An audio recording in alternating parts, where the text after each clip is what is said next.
ते आता एकदम स्थिर आहे, स्टेबल आहे. कुठल्याही काही काळजीचं वगैरे कारण नाही. फक्त त्यांना विश्रांतीची फार नितांत गरज आहे आणि बाकीचं आम्ही थोडंसं त्यांना सलाईन वगैरे देऊन त्यांची प्रकृती व्यवस्थित होऊन जाईल. काळजीचं काही कारण वाटत नाही. हातामधून मुंग्या वगैरे येत होते, नेमकं काय कारण? डिहायड्रेशन, हातात मुंग्या येणं, हात थरथर कापणं, हे सगळे डिहायड्रेशन आणि त्याचीच लक्षण आहेत. अत्यावश्यक क्षार कमी झालेले आहेत आणि थोडंसं डॉक्टर साधारण पडत आहेत. नॉर्मल सायनस रिदम आहे, इंटरव्हल चांगला आहे.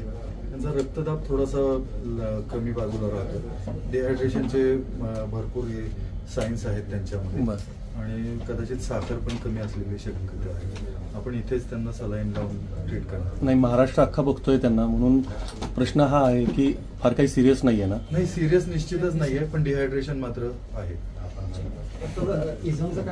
ECG चांगला आहे सुदैवानं. त्यांना जे मसल क्रॅम्प्स येतात ते मात्र सिव्हिअर डिहायड्रेशन मुळे आहे.